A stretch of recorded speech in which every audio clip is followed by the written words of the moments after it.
আমি এখন বরিশাল ৩ আসন হতে নির্বাচিত মাননীয় সদস্য জনাব জয়নুল আবেদিনকে তার জরুরি গুরুত্ব সম্পন্ন বিষয়ে মনোযোগ আকর্ষণের নোটিশ পরে শোনানোর জন্য আহ্বান জানাচ্ছি। মাননীয় স্পিকার, আপনাকে ধন্যবাদ। আমি অত্যন্ত ক্ষোভ এবং দুঃখের সাথে ব্যথা বেদনা নিয়ে ৭১ ধারা অনুযায়ী আমার নির্বাচনী এলাকা বরিশাল ৩ বাবুগঞ্জের একটি জনগুরুত্বপূর্ণ দুর্ভোগ বিষয়ে মাননীয় স্থানীয় সরকার, পল্লী উন্নয়ন ও সমবায় মন্ত্রী দৃষ্টি আকর্ষণ করছি। মাননীয় স্পিকার, আমার অঞ্চলটি বাংলাদেশের মধ্যে সবচাইতে দুর্ভোগ এলাকার অঞ্চল। এইখানে দীর্ঘ ১৭ বছর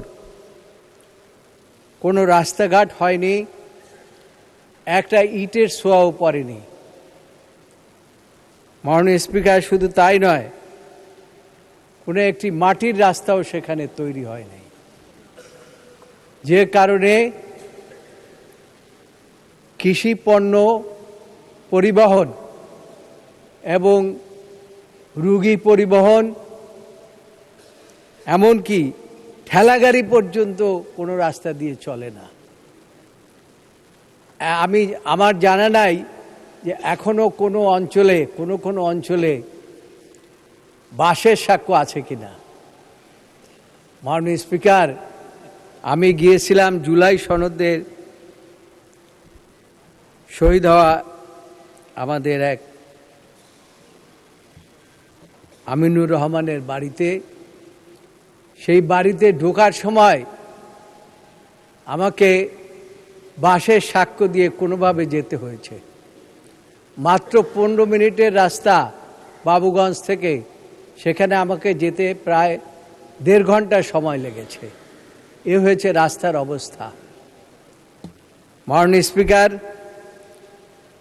এখানে শুধু এই অবস্থাই না, এমন অবস্থার সৃষ্টি করে রেখেছে যে খাদা খন্দ কোনো কিছুর উপরেই কোনো ইট বা মাটি ফেলানো হয় নাই।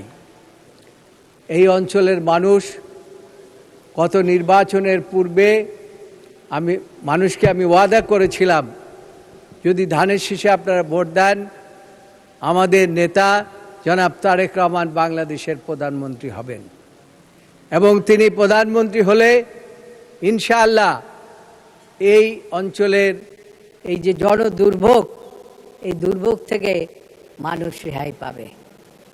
মাননীয় স্পিকার, আর একটা কথা না বললেই নয়। বাবুগঞ্জ থেকে তার দেহেরগতি ইউনিয়নে যেতে ৪ ঘন্টা সময় লাগে। আরেকটি জায়গা আছে বীরশ্রেষ্ঠ জাহাঙ্গীরনগর ইউনিয়ন, সেইখানে যেতে আরও সময় বেশি লাগে।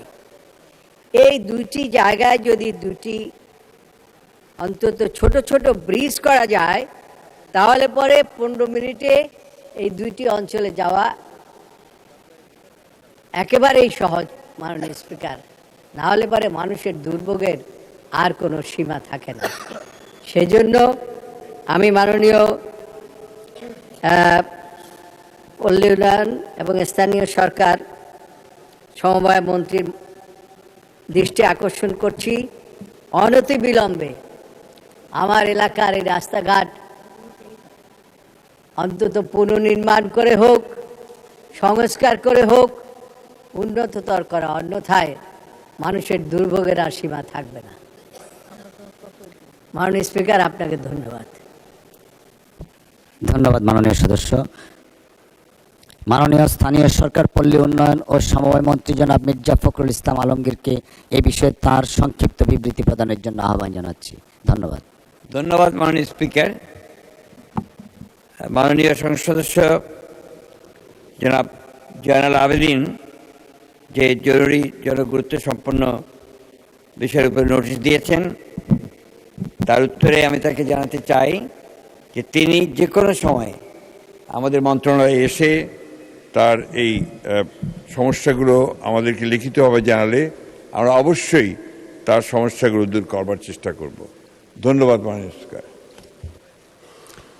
ধন্যবাদ মাননীয় মন্ত্রী মহোদয়কে স্পেশাল কনসিডারেশনের জন্য আপনাকে ধন্যবাদ। মাননীয় সদস্য জনাব জয়নাল আবেদীন, আপনি এ বিষয়ে একটি প্রশ্ন করতে পারেন।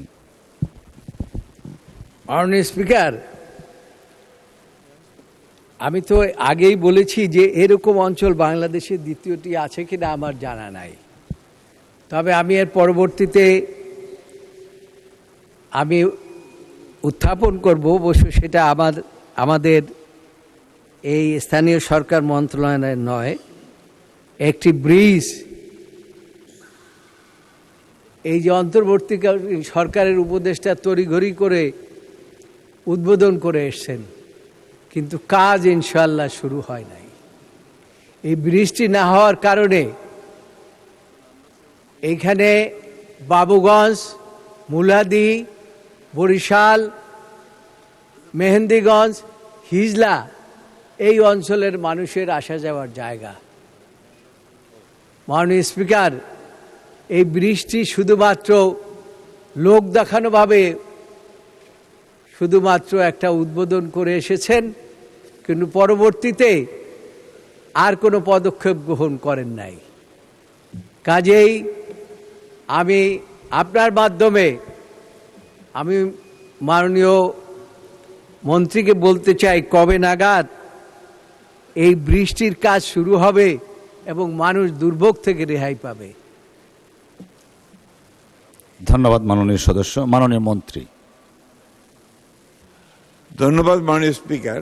আমি তো আমার আগের ওনার প্রশ্নের আগের যে বিষয়টা ছিল সেটাতে বলেছি, উনি যদি দয়া করে আমাদের মন্ত্রণালয়ে এসে এই বিষয়গুলো নিয়ে আলোচনা করেন, তাহলে আমরা যথাশীঘ্র সম্ভব তার এই সমস্যার সমাধান করব। ধন্যবাদ মাননীয় স্পিকার। ধন্যবাদ মাননীয় মন্ত্রী। আমি এখন রংপুর 4 আসন